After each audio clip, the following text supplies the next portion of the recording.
You know, the economy is about to implode. I mean, that much is pretty sure. We've heard of Bitcoin. We've heard of Ethereum. You familiar with XRP and the efforts of Ripple? I didn't have any idea that Ripple was going to become the kind of thing that it has become here. They understand that this is a once-in-a-generation opportunity. Ripple and XRP are going to be the global standard. A single global payment network that connects literally everyone. It's here. This year. It's here. It is here already. Yeah, I see. It's my belief, based off of all the fundamentals that I've been seeing the past few years, is that we are well positioned and a lot further ahead than most people realize. 300 plus customers. Using ODL for me as a customer has been a game changer. On-demand liquidity is a feature offered within RippleNet that helps customers eliminate the need to pre-fund an account in the destination country where they're sending funds. There's $27 trillion sitting in these bank-to-bank accounts. They're called Nostro accounts, Vostro accounts. Bank money! We're near an inflection point. This may be your last hurrah here to try to get it in on precious metals and cryptocurrencies. The real crisis is a dollar crisis. All the money the Fed is printing isn't going to have value. It's not going to buy anything. Prices are going to skyrocket. And in fact, this coronavirus is accelerating that process. We need to go to a global virtual currency. Cash is trash. And cryptocurrencies such as Ripple are vying for a spot in the cashless world. How can I say this another way, people? I've been at this for years. Load up. XRP. Going to the moon. At the end of the day, when the music stops, if you're holding dollars or the equivalent, treasuries, muni bonds, corporate bonds, I don't care if your money is in the bank or under your mattress, you're getting wiped out.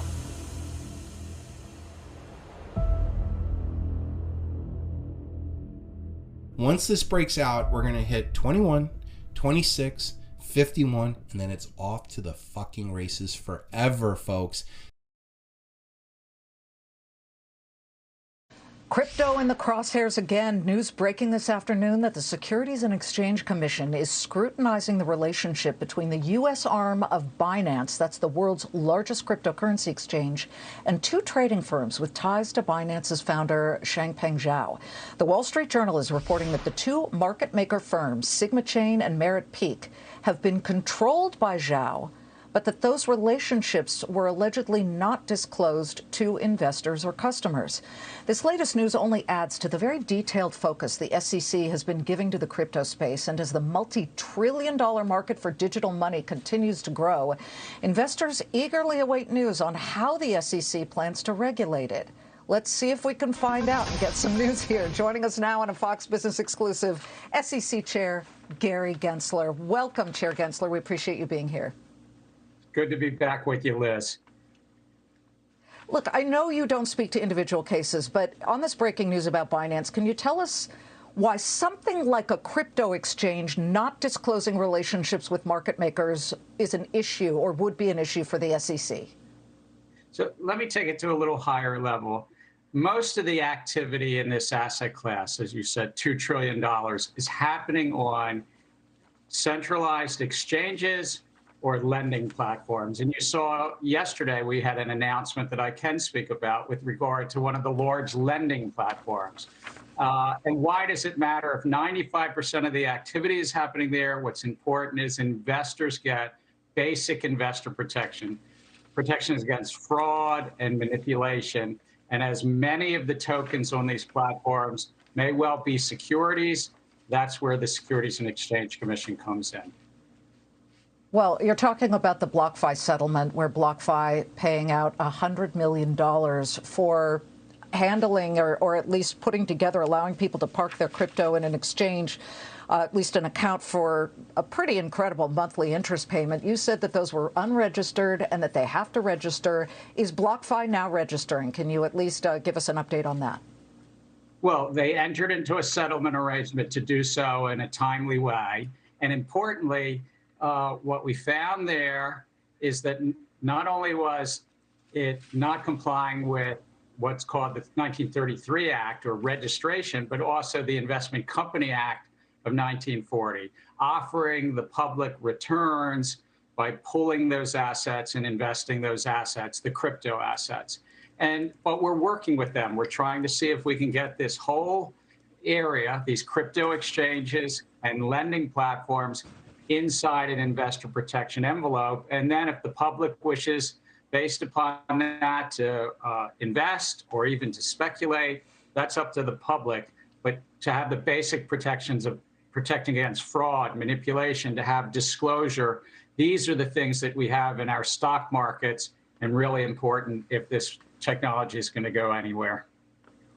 Well, I get it, because you want to protect investors, and I truly believe that that's at the heart of what you try and do. But it has been an exponential growth spurt that we have seen. I mean, did you see the Super Bowl, Gary? All of those crypto commercials, they had them calling it the Crypto Bowl. Well, but just think about this, Liz. In 2005, the advertisements of this Super Bowl were a bunch of mortgage companies like AmeriQuest, which that was right into the 2008 crisis. Back in 2000, there were 14 Super Bowl ads about .com companies, many of which went defunct later. So I wouldn't sort of confuse the advertisement with the credibility behind some of this or the viability of these projects. Well, let me tell you why I'm not. Banks have advertised in the Super Bowl. They've gone under. Certain, drink companies. It's part of sort of the free market, and I understand that this is very much a brand new and nascent investment operation or opportunity for people, but it really feels like it's been a transformational 12 months. I mean, you look at how many people and businesses are choosing to invest in or accept cryptocurrency. So I want to get to the SEC's approval of futures ETFs, Bitcoin futures ETFs. My question to you is this: you've rejected a bunch of offers when it comes to Bitcoin spot ETFs, whether it was Skybridge or all kinds of names. You had Grayscale's application that's being assessed at the moment. You've rejected Wisdom Trees, Fidelity, Krypton. Cite every single time the SEC cites, you need more to know about how they're going to prevent share manipulation, fraud, and lack of liquidity. What could any of these funds that are dying to get their ETF out there say to you that would get you to yes when it comes to preventing manipulation? Well, again, I don't want to get ahead of any specific project, and it comes in front of our 5-member commission.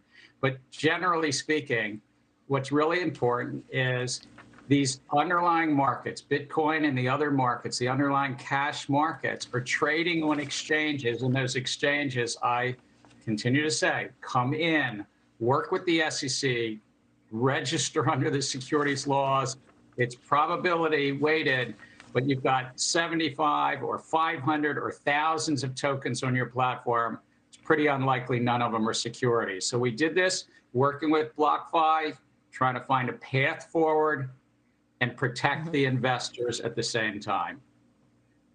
But here's where I get confused. If you're comfortable with a futures ETF on Bitcoin, why are you not comfortable with a spot ETF for the underlying security of the futures ETF? So let me just walk through a little bit. The staff looked at this very closely over a number of years, actually. And Bitcoin futures that you referenced, trading on the Chicago Mercantile Exchange.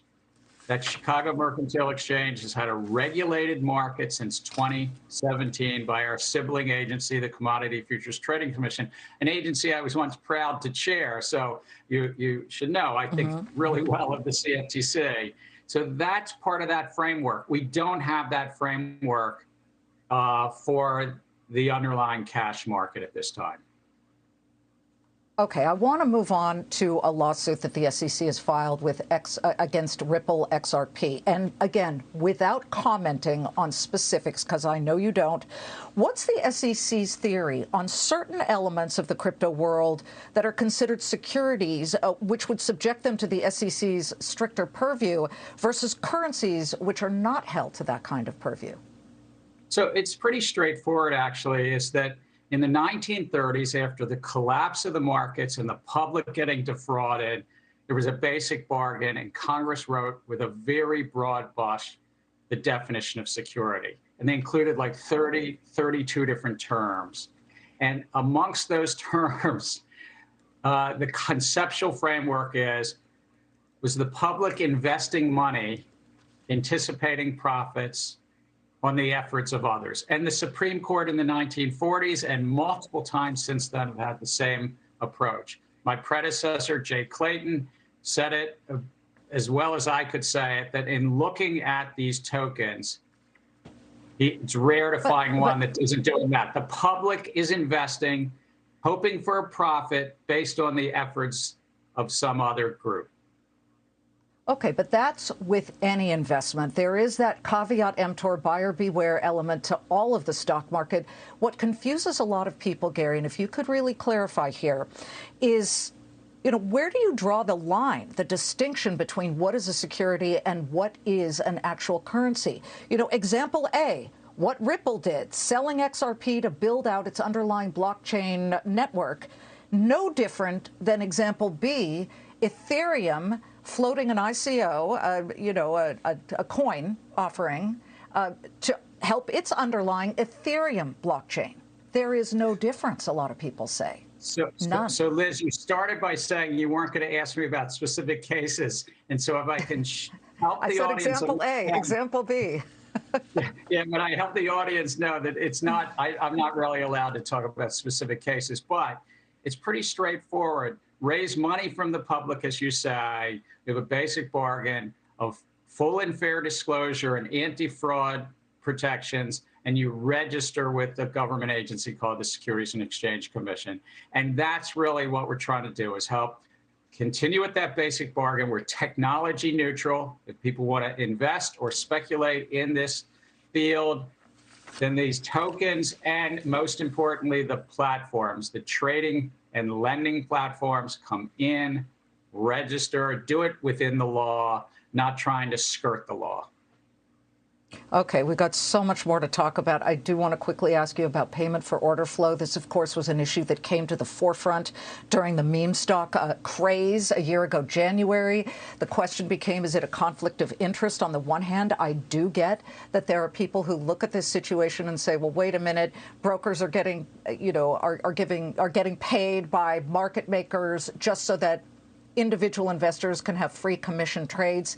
On the one hand, it is helpful to the market, but is the answer to ban payment for order flow, Gary, or simply solidify disclosures so that investors can make their own decision about whether they want to pay a commission and not deal with a market maker? So we're looking at the SEC as to how to facilitate and drive greater efficiency in this market so investors get a better deal. Payment for order flow, as you mentioned, is a payment between a broker that a broker receives for your order flow, and there are inherent conflicts of interest there.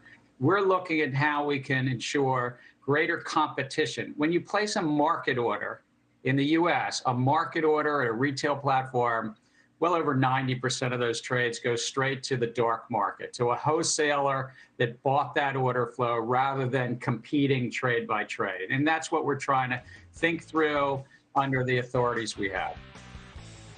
Sounds like there are a lot of open doors that we need to get inside and look more deeply into. Chairman Garrett Gensler, thank you very much for joining us. We appreciate it. Please come back. Thank you so much, Liz. You stay well and be well. What's good, YouTube? This is RPU here, and I'm back again with another video. And guys, this is it. This is what we have been waiting for. Judge Netburn is back, and as long as the SEC doesn't request another extension, according to Attorney John Deaton, this next ruling right here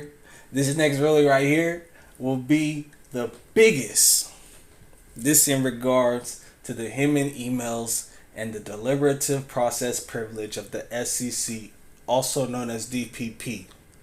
And with the latest unsealing of Ripple's legal memos from 2012, it seems to me that not only is XRP not a security, but Perkins Coie is at the center of this entire case. Let's jump into this information. But before we do, man, I want to give a salute to Liz Claman and the Claman Countdown of Fox Business, man. she really tried to put the screws to Gary Gensler. And you seen his face the whole time he was looking at her. When she started talking about XRP, he was looking at her like, this chick. Like, he was getting naked mad. Like, you could see it in his face. But, hey, we want answers, man. The XRP community wants answers.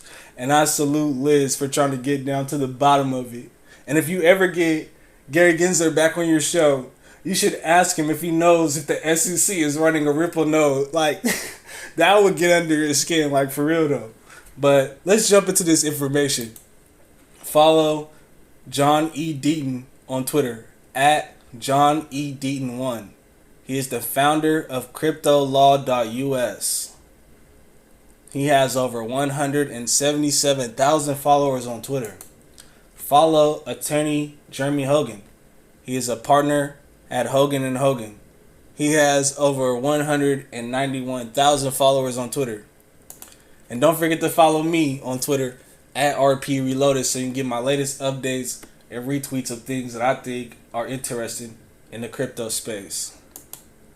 Alright, now, John Deaton says, if this case was about enforcing security laws in a fair and impartial manner, the case would have been settled a year ago. Ripple would agree to pay, related to sales of XRP between 2013 and 2017, with the SEC agreeing ongoing and future sales of XRP are not securities. I thought the same thing. I thought that, if XRP really was a security, that, they would just pay the fine like EOS did and just keep it moving. But that's not the case. Ripple is really fighting for the entire space, to get regulatory clarity. Brad Garlinghouse says, the truth is out for everyone to read. What we see is that the SEC waited 8 years. You see that? 8 years to decide they disagreed with this analysis, decimating thousands and thousands of XRP holders who they purport to protect in the process. So much for being mission driven. I know, right? So much for investor protection.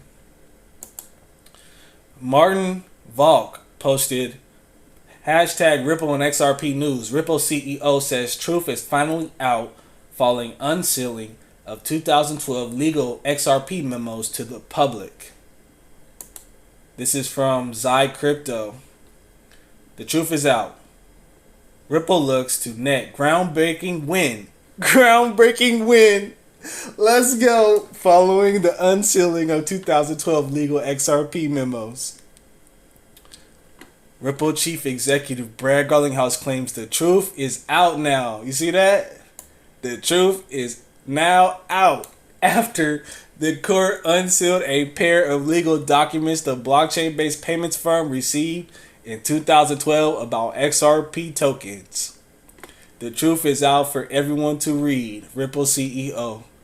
Court filings unsealed on February 18th indicate that in a February 2012 memo sent to Jeb McCaleb and Jesse Powell, Perkins Coie LLP international law firm advised Ripple not to sell new coin via what seems like an ICO as a result in classification as a security. Ripple had to revise its business model and went back to the same law firm, leading to the second memo in October of the same year. This second memo, which was sent to Chris Larson and Jeb McCaleb, was more upbeat than the previous one and suggested Ripple credits, basically XRP, was not likely to be considered a security under federal laws. However, it warned that there was a slight risk that the U.S. Securities and Exchange Commission would not see things the same way. Wow. It was probably like a slim chance, and what are the chances, right? After this analysis, the law firm further cautioned Ripple against promoting XRP as a quote-unquote investment opportunity, adding, if Ripple credits are purchased and sold in the secondary market, individuals purchasing Ripple credits may do so with the expectation of increased value caused by increased demand and limited supply. Now, Ripple CEO Garlinghouse believes, quote unquote, the truth is finally out. Everyone can clearly see that the securities regulator waited 8 long years to decide they disagreed with Perkins Coie, subsequently decimating thousands and thousands of XRP holders who they purport to protect in the process. Wow. Brad Garlinghouse says, the truth is out for everyone to read. Ripple's General Counsel Stuart Alderati says, the conclusion of the now public 2012 memos is clear. XRP do not constitute securities. It's clear. XRP is not a security. The fact that Ripple had the foresight to seek legal advice from a prominent firm in 2012 in the absence of clear case law and 5 years before the SEC even started talking about digital assets should be applauded, he concluded. Yeah, Ripple was trying to do everything right. David Schwartz said that he was talking to the SEC like on a weekly basis, letting them know what they was doing. And they waited for 8 years to come with this lawsuit. Memos overall favorable to Ripple and the defendants. Let's go. Let's go. For the uninitiated, the SEC sued Ripple in 2020 for allegedly raising more than $1.3 billion via an unlicensed security offering of the XRP tokens. In response, Ripple has been vigorously trying to prove that XRP is not a security asset. James K. Fallon, a defense attorney who has been following the SEC versus Ripple lawsuit very closely, believes Ripple was being careful, not reckless, when it sought legal advice from a renowned legal firm in 2012. It seems to me that Ripple was being very proactive, which is very important. There certainly is nothing in these memos that suggests that Ripple was being reckless or ignored any substantial risk. In fact, the memo suggests the opposite. Ripple was being careful. The question on everyone's mind is, what happens next now that the 2 crucial Ripple legal memos have been unsealed? According to Fallon, the memos are overall favorable to Ripple and the 2 individual defendants, Brad Garlinghouse and Chairman Chris Larsen, and the ongoing securities lawsuit with the SEC. Meanwhile, former chairman of the CFTC, Christopher Giancarlo, says he stands by his extensive 2020 article where he affirmed that XRP did not qualify as a security under the application of the Howey test. I agree with that, man. I made a whole video called XRP is not a security. And I don't believe that XRP fits the Howey test. It's on a distributed ledger. It's decentralized, more decentralized than Ethereum. I don't understand it. Did not have an ICO. Now, this is the bombshell right here. Jeremy Hogan posted this. He said, Perkins and Coie wrote the legal memos for Ripple back in 2012. Perkins and Coie assisted him in draft. His 2018 Ether is no longer a security speech. The Perkins and Coie website then posts that other senior officials and the chair of the SEC are in a growing consensus. If I remember this right, Hinman used to work at Perkins and Coie. Then he went to the SEC. Perkins and Coie sits on the freaking board of Ethereum, if I remember that right. And while Hinman was at the SEC, they were paying Hinman, I believe, $1.6 million a year. And they helped Hinman draft the Ethereum speech. But not only did they help Hinman write the Ethereum speech, the same law firm is the one that wrote the legal memos for Ripple that said that Ripple was not a security. That's crazy. That's crazy. And Perkins and Coie is at the center of this entire case. Let's see what this says right here. It says, growing consensus among SEC officials. On the very same day as Hinman's speech in San Francisco, Valerie Sheshpanik, I don't know how to say that, the SEC's new senior advisor for digital assets and innovation, and Gary Goldshaw, senior advisor to the director of trading and markets, corroborated Director Hinman's remarks while speaking at a panel event in Washington, D.C. on Capitol Hill. Specifically, Goldshaw reiterated Hinman's position that something can transform from a security to a non-security. So something can start out as a security and it can later down the line not become a security. That was their position. Goldshaw made sure to also add that the same instrument could transform back into a security if the facts and circumstances change yet again. So this is why the SEC is out here flip-flopping. You know, it's crazy. Is Ether not a security or is it a security? They first they say that, okay, the Hinman speech is law. Then they say that the Hinman speech was just Hinman's opinion. And then since the Hinman speech was just his opinion and the Ripple wanted a copy of his speech and all that, then the SEC wants to pull a 180 and talk about, oh, well, it is law. Which one is it? Which one is it? Which one is it? And gold man, I'm just losing my mind. But we need to see these emails. We need to see these emails because we need to see what Perkins Coie said about Ethereum. That makes Ethereum not a security. That's what I want to see. Because the same law firm that helped write that speech is the same law firm that told Ripple that XRP was not a security. Let's continue. Goldshaw made sure to also add that the same instrument could transform back into a security if the facts and circumstances change yet again. Relatedly, Valerie acknowledged that there is a spectrum for tokens, stretching from those that intended purely for fundraising, i.e. securities, to those that are purely consumptive, i.e. not securities.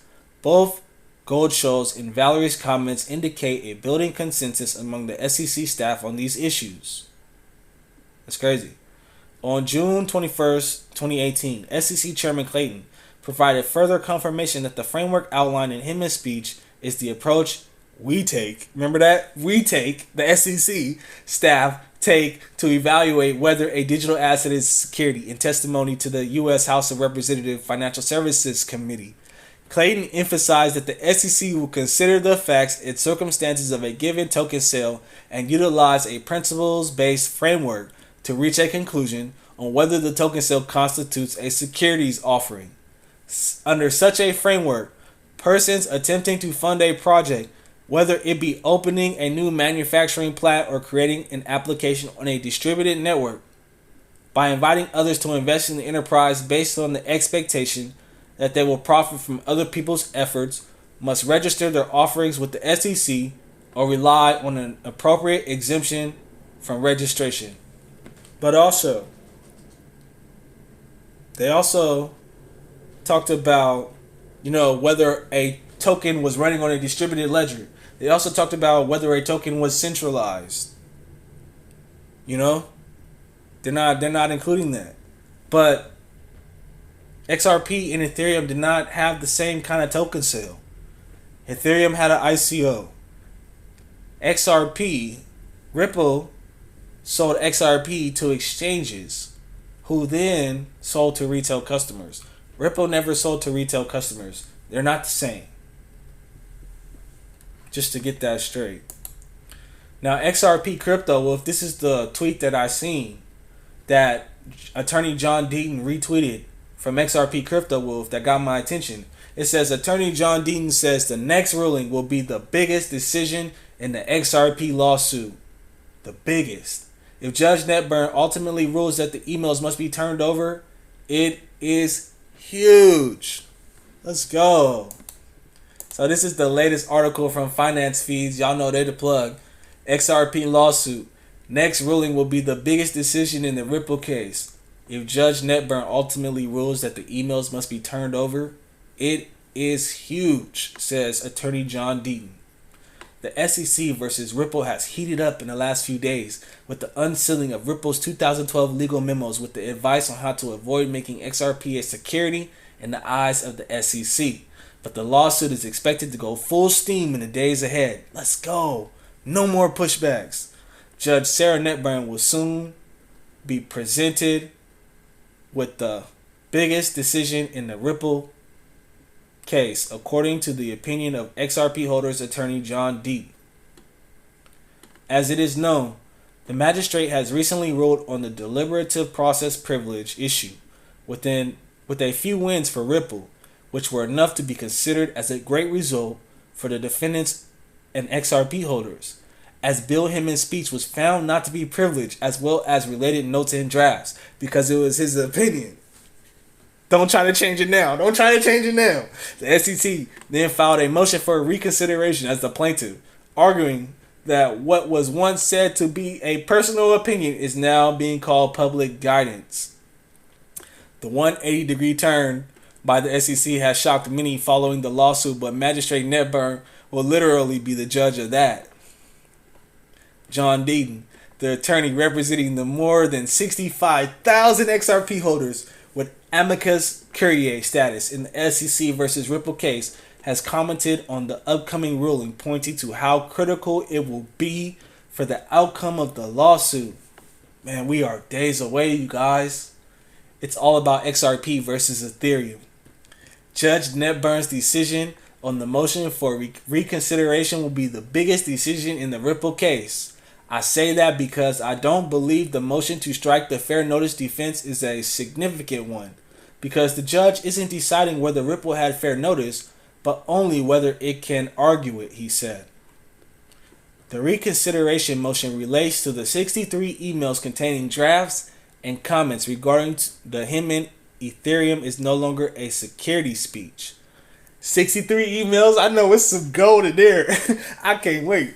The final version of the speech discusses both Bitcoin and Ethereum.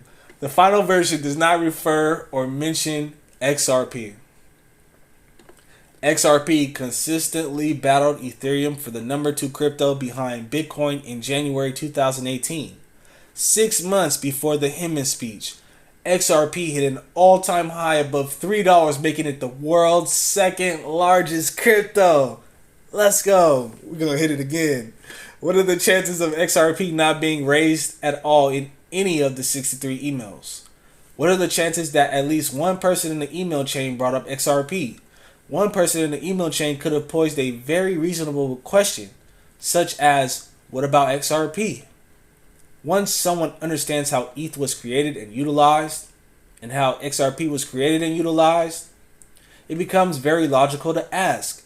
For example, attorney Wendy Moore, a partner at Perkins Coie, a law firm very knowledgeable on both Ethereum and XRP, asked that very question. To be blunt, once you understand both Ethereum and XRP, it's impossible not to ask that question. Joseph Grunfest, who helped the Ethereum founders, explained this to the SEC in his December 17, 2020 letter. The Perkins Coie lawyers who advised both platforms raised the same question. It's fair to assume that XRP was brought up in one of those emails. We know that on June 13, 2018, a memo analyzing XRP, whether XRP was a security, had been completed and did not recommend enforcement. If true, the mere fact that XRP was mentioned in this email is exculpatory. Exculpatory. If Judge Netburn ultimately rules that the emails must be turned over, it is huge. Don't forget, even if the SEC persuades her that the emails are covered under the DPP, she can still pierce the privilege and order the documents produced. If she rules the emails privileged but orders the SEC to produce them, it means XRP is referred to and or the evidence is indeed exculpatory. If the judge believes evidence is exculpatory and the Ripple has no other means of obtaining the evidence, she will pierce the privilege. If she overturns our previous ruling and decides the emails are privileged but doesn't pierce the privilege, the emails, although helpful to Ripple, are are likely not as big as we perceive. The reconsideration will be the biggest decision in this case, short of dispositive motions. I can't wait to see the emails. I just want to see what they said about Ethereum. That's all I want to see. The same law firm that said Ethereum was not a security said XRP was not a security.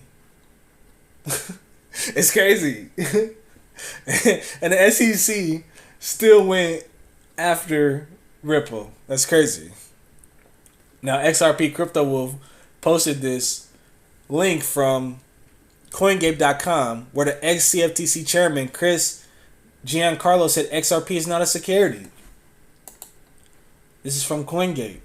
The tussle between Ripple and SEC is intensifying, and back-to-back revelation in the lawsuit has kept it interesting. After the disclosure of the mystery behind the memos, a statement by the former CFTC chairman declaring XRP not a security has cheered the coins community. Why XRP is not a security? In an interview with Charlie Gasperin, ex-CFTC chairman Chris Giancarlo discussed the landmark legal battle. To the question, why is the SEC so adamant about XRP being a security when you believe it is not? Chris replied before SEC launched its enforcement action against XRP and Ripple, I penned an op-ed in which we applied the same approach we would have taken when I was at the CFTC.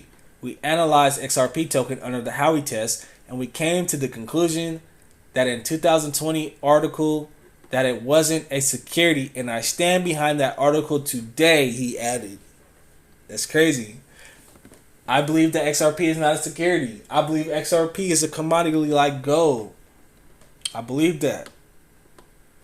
Actually, Chris Giancarlo wrote a detailed argument published in the International Financial Law Review for why XRP, the cryptocurrency formerly known as Ripple, was not a security. Why isn't Ether a security? Because they did an ICO at some time to build the Ethereum blockchain, asked Charlie Gasperin. In my book, I talk about our analysis and our work with the SEC in 2019 when I was chief of the CFTC and Jay Clayton was at the SEC, and we came to the conclusion that XRP is not a security. Chris Giancarlo replied, and if SEC wins this case, does SEC Chief Gensler have to go back in time and basically consider Ether a security? Charlie added.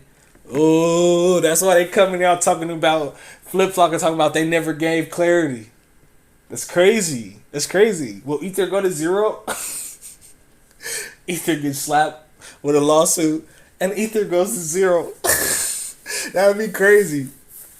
So the analogy is certainly that after the result of the case, it will be challenging for the way Ethereum is considered.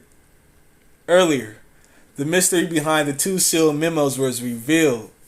The crucial piece of evidence suggests that Ripple made efforts to avoid XRP from being considered as a security under federal law. They did everything they could. They was talking with the SEC every week, telling them what they was doing. They tried to get it as decentralized as possible. They're twice as decentralized as Ethereum. They're on a distributed ledger. And the SEC is running a Ripple node. That's crazy. And not only that, the same law firm that helped write the speech for Ethereum told Ripple back in 2012 that XRP was not a security. So it's like what's going on here? What is really going on here? I don't know. But like XRP Crypto Wolf says, hold the fucking line. Hashtag XRP. And that's what we're going to do, man. Hollow Strong all day long, man. We are days away from the biggest ruling in this case, man. I'm excited, man. I can't wait to see if these emails get released so I can like search all of them. I'm going to be looking at all of them. I'm going to be coming through all of them, man. It's crazy. Man, I just want to know why Ethereum is not a security. Just like you all do. But let me know what you think about all this. This is RPU, and I'll see you in the next video. Peace.